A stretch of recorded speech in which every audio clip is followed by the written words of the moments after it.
వీడు చూడడానికి మనోళ్ళలాగా ఉంటాడు, తెలంగాణోళ్ళలాగా ఉంటాడు, కానీ పనిచేసేది తెలంగాణకు వ్యతిరేకంగా పనిచేస్తున్నారు. ఆ అంశాన్ని దయచేసి గుర్తించాలి. ఇవాళ మన లోపల మనకున్న అనేక సమస్యలకు మీకు కేసీఆర్ గారికి మధ్యలో వారధిగా నేను నిలబడి ఉంటా. నేను మిమ్మల్ని ఏది అవసరం ఉంటే అది సార్ దగ్గరికి మీ సమస్య నేను తీసుకుపోయి చూపిస్తా. మనం చాలా బలమైనటువంటి పార్టీ, ఇంకా బలంగా ఎదుగుదాం. ప్రపంచంలో మనల్ని ఎవరు ఎదిరించలేనంత బలంగా ఎదుగుదాం. కానీ అట్ ద సేమ్ టైం ప్రజల్ని రక్షించుకోవాల్సినటువంటి అవసరం మనకున్నది.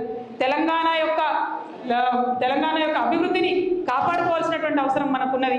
ఆ ప్రథమ బాధ్యతను మర్చిపోవద్దని కూడా ఇక్కడ ఉండేటటువంటి నాయకులకందరికీ కూడా నేను సూచన చేస్తూ ఉన్నాను. మీ అందరికీ తెలుసు, ప్రపంచం అంతా ఉంటుంది. అప్పుడైతే ఆ ఈడీ సిబిఐ మొత్తం నా ఫోన్ నంబర్ టీవీలలోనే వేసేసారు. ప్రతి ఒక్కరి దగ్గర నా ఫోన్ నంబర్ ఉంటుంది. ఫోన్ నంబర్ లేని వాళ్ళు ఇన్స్టాగ్రామ్, ఫేస్బుక్, ట్విట్టర్ ఎట్లా అయినా నన్ను రీచ్ కావచ్చు. మీకు ఏ సమస్య ఉన్నా తీర్చేటటువంటి బాధ్యత నేను తీసుకుంటా. కేసీఆర్ గారి దగ్గరికి మీ సమస్యను నేను వివరించి తీసుకొని వెళ్తా. మీరు నాకు ఒక వాగ్దానం చేయాలి. భద్రాచలంలో ఉప ఎన్నిక వస్తే ఎట్టి పరిస్థితులలో మళ్ళా ఇదే గులాబీ జెండా ఎగరేయాలని చెప్పి మాట మీ అందరి దగ్గర నేను తీసుకుంటా ఉన్నాను. మరి ఇక్కడికి భద్రాచలంతో నా అనుబంధం ఇప్పటిది కాదు, అనేక సంవత్సరాలది. ఆనాడు భద్రాచలంకి బతుకమ్మ చేయడానికి వచ్చినప్పుడే నరసింహమూర్తి గారి ఇంటికి కూడా నేను వెళ్ళడం జరిగింది. ఇక్కడ బతుకమ్మ రాముల వారి సన్నిధిలో చేసినప్పుడు నాకు బాగా గుర్తుంది. జయశంకర్ గారు, కేసీఆర్ గారు ఇద్దరు పక్కపక్కన కూర్చొని నాకు ఫోన్ చేశారు. నీకు భద్రాచలంలో ఇంతమంది లేడీస్ ఎట్లా వచ్చినారు అసలు అని అడిగినారు. అంటే నేను చెప్పాను, లేదు ఇక్కడ చాలా చైతన్యం ఉన్నది, చాలా అద్భుతంగా పనిచేసేటటువంటి వ్యక్తులు, నాయకులు ఉన్నారు, అందుకే ఇంత మంచిగా ఇక్కడ పండగ జరుపుకుంటా ఉన్నారని చెప్పినాము. ఆ చైతన్యం ఇప్పుడు ద్విగుణీకృతమైంది.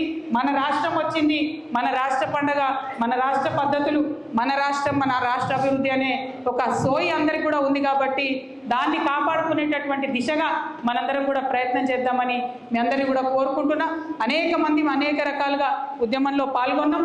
ఆ స్ఫూర్తిని మాత్రం విడిచిపెట్టొద్దని చెప్పి ఒక సోదరిగా ఏదేమైనా మీకు అండగా నేను నిలబడతానని చెప్పి మీ అందరికీ కూడా మళ్ళీ మనవి చేసుకుంటూ, మరి కార్యక్రమాన్ని ఇంత సమన్వయంతో నిర్వహించడానికి దోహదపడ్డట్టు మన దిండిగాల రాజేంద్ర అన్నకు మళ్ళీ ఒకసారి ప్రత్యేకంగా నమస్కారాలు, తమ్ముడు హుసేన్కి మళ్ళీ ఒకసారి ప్రత్యేకంగా నమస్కారాలు తెలియజేస్తూ మీ అందరి దగ్గర కూడా నేను సెలవు తీసుకుంటున్నాను. Thank you.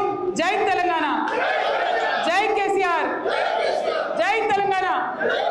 ప్రపంచంలో ఏ మూల ఏ క్షణం ఏం జరుగుతుందో వేగంగా తెలుసుకోవడానికి తొలి వెలుగు వాట్సాప్ ఛానల్ని ఫాలో చేయండి.